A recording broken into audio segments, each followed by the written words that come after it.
যে আমি সদায় শুনিহে থাকোঁ আজি প্ৰথমবাৰ আহিব পাৰিছোঁ অনুভৱ কৰিব পাৰিছোঁ বিৰাটেই ভাল লাগিছে আচলতে আমাৰ সৌভাগ্য হয়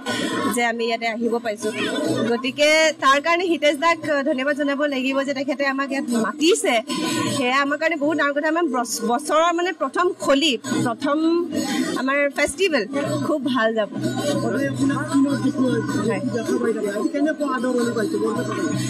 এই মৰমটোহে আচল কাৰণে আমাৰ কাৰণে বহুত ডাঙৰ কথা এইটো যি আপোনালোকে দেখি আছে এইটো আমাৰ কাৰণে বহুত ডাঙৰ কথা আমিতো সাধাৰণ মানুহ আমি অকল টিভিতহে ওলাওঁ কিন্তু ইয়াত আহিলে বা আমি এনেকৈ ৰাস্তাত কাৰোবাক লগ পালে তেওঁলোকে যদি আমাক চিনি পায় সেয়া আমাৰ কাৰণে বহুত বহুত বেছি ডাঙৰ কথা তেওঁলোকৰ মৰম আৰু তেওঁলোকৰ আশীৰ্বাদতহে আজি আমি যি হৈছোঁ সেয়া একচুৱেলি হ'বলৈ পাইছোঁ সেই গতিকে সকলোকে ধন্যবাদ আৰু ঢেৰ ঢেৰ মৰম সদায় যেন এই আশীৰ্বাদটো তেওঁলোকে এনেকৈ বনাই আছে সকলো আহিব লাগে আজি যিটো পৰিৱেশ মই দেখি আছোঁ এয়া মই আগতে কেতিয়াও দেখা নাই আৰু হোলী মানে মই বিশেষকৈ ইমান এটা ভাল নাপাওঁ আগতে কিন্তু আজি ইয়াত আহি কিবা এটা বেলেগ এটা এনভাইৰনমেণ্ট হৈ আছে গতিকে সকলো আহিব লাগে চাব লাগে আৰু ইমান পিয়'ৰ ফিল হৈ আছে নহয় ইমান পবিত্ৰ ফিল হৈ আছে সঁচাকৈ বহুত ভাল লাগিছে সেইকাৰণে সকলো আহিবই লাগে আচলতে হা কি কৈছে কোনে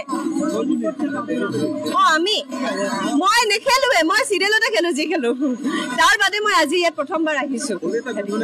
মই সেইটো মোৰ দ্বাৰা নহ'ব মোক মাতিছে মই গৈ থাকোঁ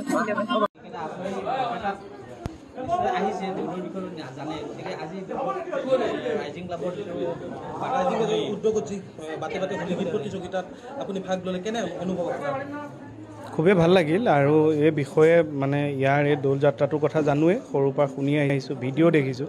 কিন্তু মই অহা নাই নাটক আদিত বৰপেটাৰ লগত জড়িত কিন্তু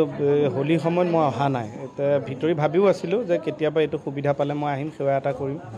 তা আজি এইটো ভগৱানে মিলালে আজি হিতেশ দাক ধন্যবাদ দিব লাগিব তেওঁ আমন্ত্ৰণ জনালে মই আহিলোঁ আমাৰ স্ক্ৰিপ্ট ৰাইটাৰ পল্লৱ ৰিচা চেত্ৰী বেহাৰবাৰী